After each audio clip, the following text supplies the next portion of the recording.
Hi mga kabengbeng! Ayan, dito ang kabengbeng abi ninyo sa firing range. Ayan, at dala ko yung panlaro ko. Ayan, ito yung Battle Arms Cyphos 9, 16 inches. Ayan. So, ang tawag dito, ang nilagay ko sa kanya is yung iron sight.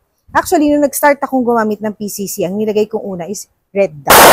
Pero kasi, ever since I started shooting, way back pa. Ayun. Hindi ako gumamit ng red dot. I was always using standard or iron sight. So, medyo nanibago ako sa red dot. So, ang ginawa ko, pinalitan ko, ginawa ko na siyang flip-top sights. Ayan, iron sights. Binalik ko sa iron sight.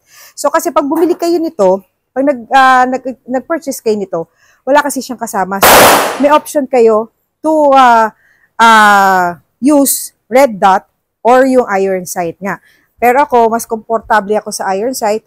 Kaya yun, nag-iron sight na ako. So, ayan.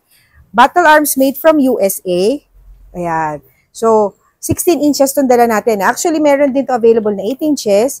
Pero yung pinalalaro ko talaga is 16 inches. Tapos, retractable din yung butts niya.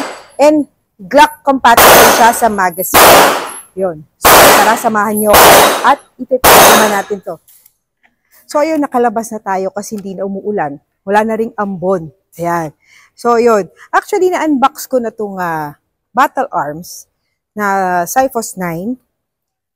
Tingnan nyo na lang, naka-upload na sa YouTube channel ko. O meron din dito sa Facebook page. Ayan. Ito yung complete unboxing niya. So, yun. Ito, ngayon dinala ko siya kasi dapat magpa-practice ako kaya biglang umulan. So, di muna. Re-risked ko yung practice ko.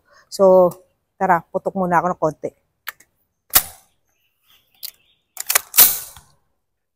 Firing.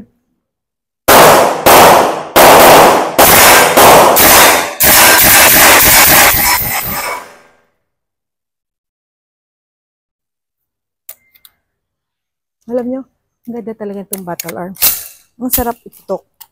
Actually, ito, nakaputok na rin naman ako ng ibang mga PC natin. Nakaputok masyado sa hair ko. Ayan, nakaputok naman ako ng iba pang PCC. Pero sa lahat, ito yung nagustuhan ko. So, pero hindi ko sinasabing hindi maganda iba. Maganda.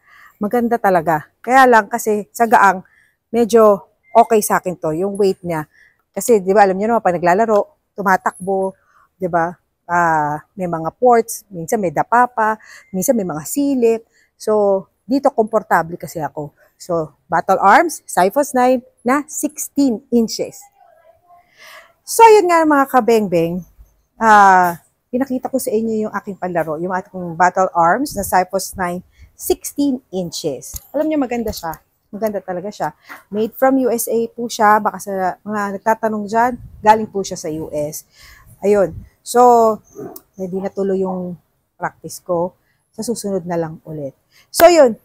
Thank you po sa lahat ng nanood ng video ko.